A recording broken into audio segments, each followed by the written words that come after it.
Is it crazy to skip formal night on a cruise? I mean, it is one of the biggest things that happens on a cruise ship these days that a lot of people look forward to because it's an excuse to get dressed up and take fun photos together and really take advantage of something that seems like it might be a formality, but in reality, it can be a really cool thing. But there are people that do skip formal night on their cruise, and it might get you thinking maybe you should as well. Hey everyone, it's Matt from RoyalCaribbeanBlog.com. If I'm being real with all of you, I just want to give you the opportunity, the other thought process, if you will, to think about skipping formal night on a cruise. Formal night on Royal Caribbean basically means in the main dining room, there is a suggested dress code that you have to adhere to in order to get to the dining room, and basically, it's also an excuse to get dressed up. There's some photo opportunities around the ship. It's really not as formal as it sounds, and like I said, it's rarely enforced, actually, in terms of the actual dress code.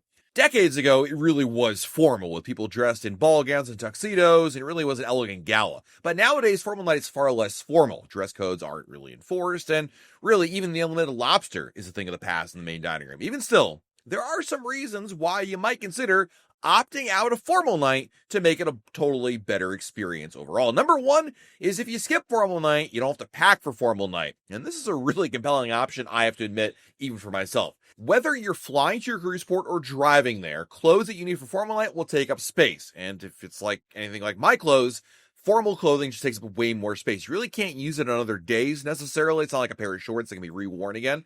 It's something that's going to be kind of bulky. They're poofy, I guess probably the best way to describe it. Whether it's a ball gown or a dress or even a jacket, they just take up a lot of space. And with these days, most airlines charging a lot of money for a checked bag, like $35 to $45 each way, any extra space in your luggage really does come at a premium. The flights themselves are expensive enough, so if you can avoid checking a bag as an example, and that could be the difference, quite frankly, of checking a bag or not having formal clothing, that could be a really good option. Because packing and carry-on means you have to be really smart about how you pack, and it can be a challenge to fit daytime outfits, evening outfits, bathing suits, shoes, toiletries, and formal clothing all on top of that. Quite frankly, it's just hard to justify all that extra space to have a formal dress, a nice pair of shoes, a jacket, etc.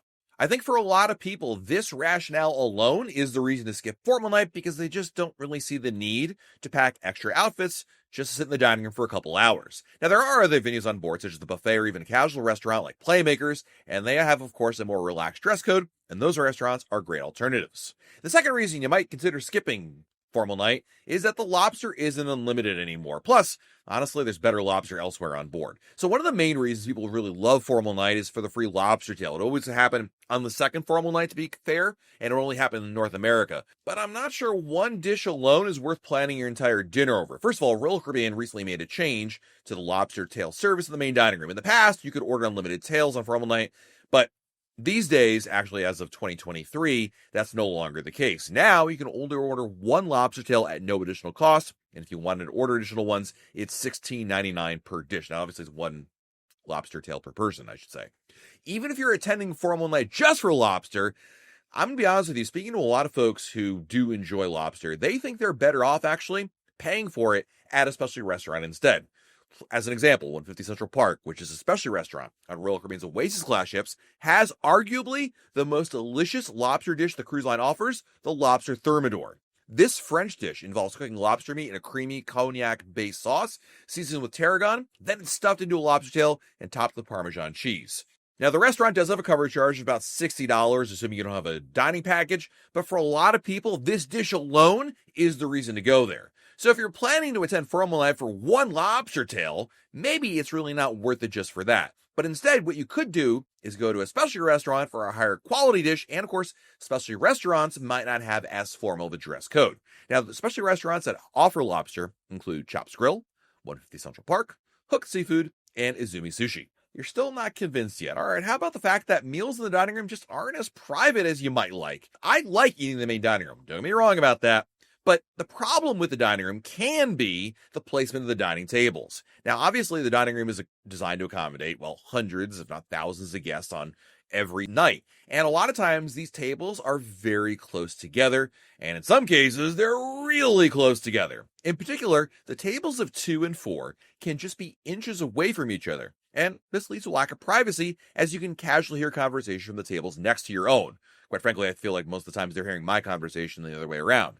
I like mingling with other passengers here and there during a cruise, but during dinner, I do prefer a more private ambiance when I'm dining there. On formal nights, the dining room is even busier than normal because a lot of people want to take advantage of this opportunity. So my chances of getting a private table that's kind of far from everybody is going to be pretty much slim to none. So for that reason, you could make the argument that it's a better idea to encounter fewer crowds elsewhere on the ship eating there. It could be the buffet, for instance, which has a ton of tables available for dinner. There's really no need to worry about sitting inches away from another party. Likewise, as I talked about a little bit earlier, especially restaurants have a far more intimate atmosphere than the main dining room. Tables are much further apart, especially restaurants, than they are in the main dining room, and that can be a really compelling argument. Whether my next point convinces you or not is irrelevant. This is just a straight up fact, and that is the buffet offers some of the same food you can get in the main dining room. If a dish in the formal night menu catches your eye, but you don't want to dress up for the full meal, you could consider eating at the Windjammer buffet instead.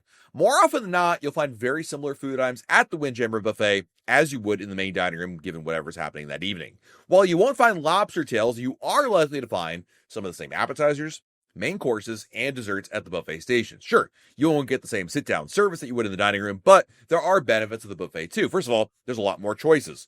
Even if you're not talking about the food in the main dining room menu, you could also get made-to-order pasta, stir-fry, Indian curry, or just maybe a classic burger. You're likely to find way more choices in the Windjammer. Not only that, you can also try more dishes too. Even though you can order multiple entrees in the main dining room, you'll have to wait for each dish to come out to your table. At the buffet, you can try a variety of items with no wait times involved. Finally, there's virtually no crowds in the buffet on formal night, especially for dinner. Because so many passengers head to the dining room, you might just have the whole venue all to yourself. Ironically, the atmosphere in the quiet buffet could be more suitable than a relaxing dinner in the busy main dining room. This is just a reality, quite frankly, of the buffet. It's really busy for breakfast, kind of busy for lunch, and rarely busy for dinner. Another reason to skip formal night in the main dining room is you can make the argument that service might be slower due to higher demand. One of my favorite things about eating in the main dining room is, of course, the wonderful service from the dining team. Without fail, my waiters have always been exceptional. Whether they suggest a dish I might enjoy or bring me extra ice cream for my chocolate cake, I really love the personalized service and attention that I receive there. That being said, meals can take longer on formal night. Because of the higher demand, the kitchen and the waitstaff are working more diligently than ever. A meal might take around 75 minutes, could take longer than 90 on formal nights. Not always the case. I don't want to scare anybody with this. I'm just saying that if there's more people in the dining room on one night than another, it stands to reason it might take longer for your food to get out there. Now, longer meals don't always bother me because sometimes you're sitting there having a good time, talking with friends, having a good old time. But other times, I just want to get in and out of the dining room, especially if I've got plans for later that evening, like to go to a show, trivia, or just hang out at the bar. Speaking of crowds, formal night can be the best time to enjoy the ship's public amenities like pools, sports activities, and lounges. If you're on a ship like Icon of the Seas, Star of the Seas, Wonder of the Seas, you could make a decent argument that by skipping formal night, you'll have more time to take advantage of what the ship has to offer. As an example, on a recent cruise, I went to the ship's solarium on formal night instead of in the dining room. The venue was completely packed during most of the day, but was completely empty on formal night. So I got to enjoy the pools and hot tubs with no crowds, which is really a rarity on a ship with 5,000 passengers. If you're hoping to try one of the water slides or the surf simulator or the rock climbing wall, ice skating rink, formal night could be the best time to do these activities with far fewer lines.